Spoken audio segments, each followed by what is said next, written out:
What's up, everybody? Welcome to Podcast Now. I'm Alex, and in this video, I want to talk about my biggest concerns with boss fights in Gotham Knights. So we talked about villains before. We talked about how many villains before. We talked about villains that should or shouldn't be in the game before. But one thing that I haven't really talked about much is when we actually get to fight or interact with said villains, right? That's obviously going to be a really big part of the game. We got a little hints of that with the Mr. Freeze fight, which does actually, and we'll talk about it because it actually makes me feel good and would be the devil's advocate, or would be the anti of what I am going to say. So, well, here's the concern. Here's what it is. Boss fights, I think, just in general, are very hard to do. Okay, now, and I've said it before, I can't make games. I don't make games, so I think making games in general is very hard to do, and I respect anybody who even gives it a try, right? It's important to make note of that because you'll have those people saying, when you criticize something, they'll say, well, you couldn't even do it in the first place, so why would you criticize? I guess if you think about it for 5 seconds,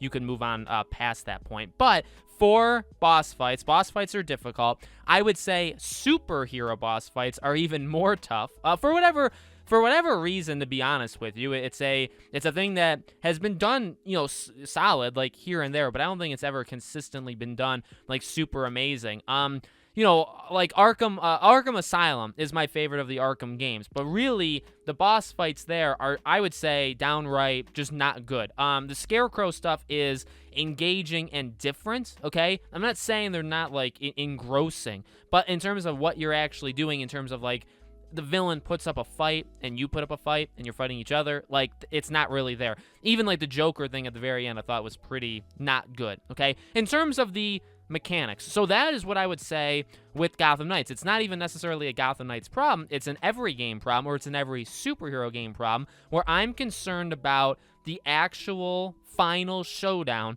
between you and a boss. And in terms of why, I'll tell you why. It's pretty, or like, what am I talking about?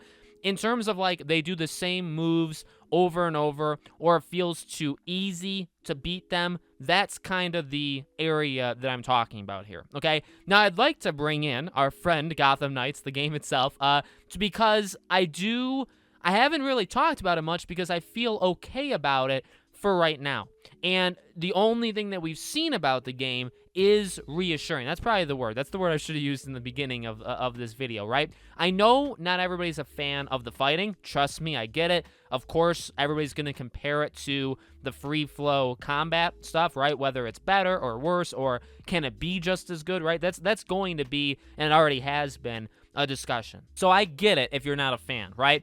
I'm not even necessarily talking about the actual fighting mechanics in terms of how you fight. I would say it's more in terms of the villain. The Mr. Freeze fight, which is funny, which one am I talking about? The Mr. Freeze fight in Arkham City is honestly, I would say, my favorite boss fight in all of the Arkham games, and maybe my favorite superhero boss fight in all, because it's very different. It's challenging in a way. It gets you to think. You're doing something a little bit different. It works with the villain. See, that's an important thing, too. Sometimes you'll get into a boss fight, and I'm not saying even a superhero game. Sometimes you'll get into a boss fight with somebody, and they'll almost transform and be able to do things in the boss fight that they were never able to do in any other, in any other circumstance. So that's, even like in a cutscene. If there's like a cutscene fight, and there's two people fighting, and then all of a sudden it's a boss fight, and now the enemy is doing things that they were never doing before. It's like, okay, well, I kind of prefer some sort of continuity. I'd prefer them to do something that makes sense. So, if it's a villain that can only do certain things, doing something outside of their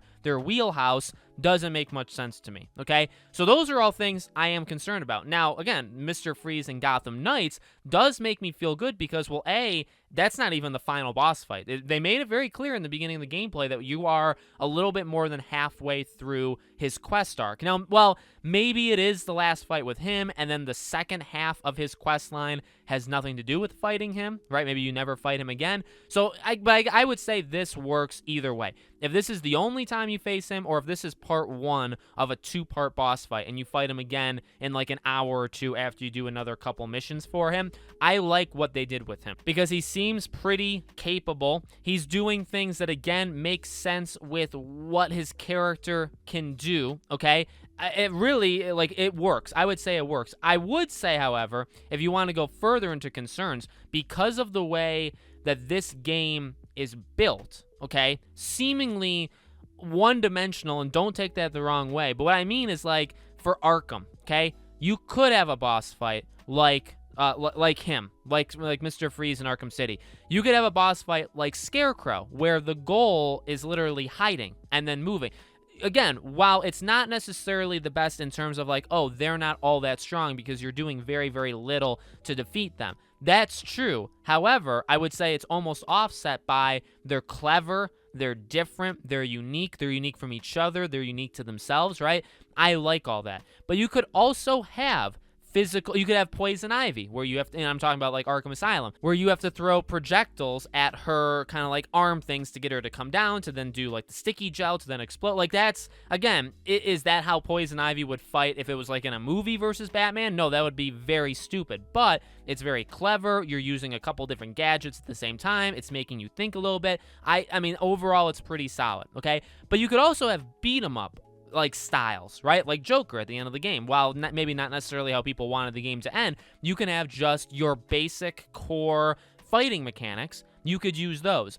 The issue, I would say, in Gotham Knights, that I think is probably the biggest one, is that it feels like, and this is only what we've seen so far, there's only kind of one way to go about it. There doesn't really look like there's going to be stealth elements. Now, there is going to be detective stuff. Like, they've talked about detective stuff, but does that mean, does that literally mean exactly what it was in the Arkham games, right? And you can't really use detective stuff, I would say, in a fight. But again, because of traversal in the Arkham games, you could have boss fights like Scarecrow, like Mr. Freeze, where it's more getting around. Even Two-Face in the side missions in Arkham Knight, right? You're kind of like scoping things out. You're taking people out through like the Predator kind of challenge missions, basically. That's what you're doing. That is the boss fight for the most part. So, could you do those kind of different things in Gotham Knights? I don't know. So I would say I like it because I feel like it's going to give the villains a little bit more personality. I think they're going to have more attacks than they've ever had before. And as long as those attacks are making sense to what the villains are, I think those are going to be the very strong elements of Gotham Knights and of the villains, because they're just going to feel very alive in that way. They're going to have a lot of power. They're going to have a lot of different attack structure. I like that. I really do. I really do like that. But if they're all the exact same, that's, I guess, the only thing that then they can do, right? If that's the way that they've chosen to go down, that's their game style, the only thing you can do to mix it up is really change environments, really change how the bosses fight you, because yet again, you could even argue, well, you're still just going to dodge, you're going to block, you're going to do stuff like that, but you can get pretty nitpicky with that and say, well, what are you really doing in the Arkham games, right? It is just a handful of controls. It's a handful of things that you can actually do with Batman. It's not really all that complicated. So to nitpick Gotham Knights, you'd have to nitpick the other games as well, and it wouldn't go over well, okay? You know what I mean?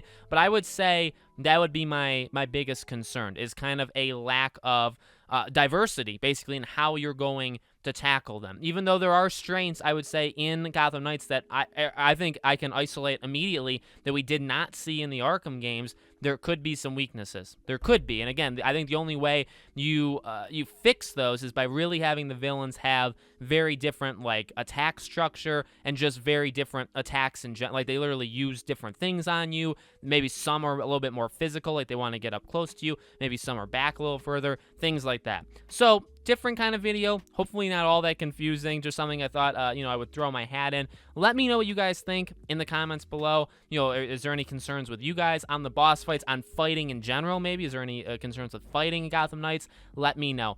As always, and you guys, thank you. I want to say thank you because you guys have supported these videos for the longest time, even when nobody was watching or when there was like very big lulls. But you guys have been really supporting these videos as of late, and I can't thank you enough. So make sure you're subscribed. I do a weekly video, at least one video a week on Gotham Knights. If there's ever news, if there's ever theories or leaks or stuff like that, I will for sure cover it. We're gonna pick up the amount of videos I do on Gotham Knights as the months go on, as we get closer to DC fandom. So there's going to be a lot of videos coming very soon, okay? All my social media stuff is in the description below. If you guys want to check out our Twitter, our second channel, we have Patreon and YouTube memberships. You get exclusive stuff from there, including having your name shown at the end of every single video. Again, all the links are in the description. Thank you for watching, guys, and I'll see you all on the next video.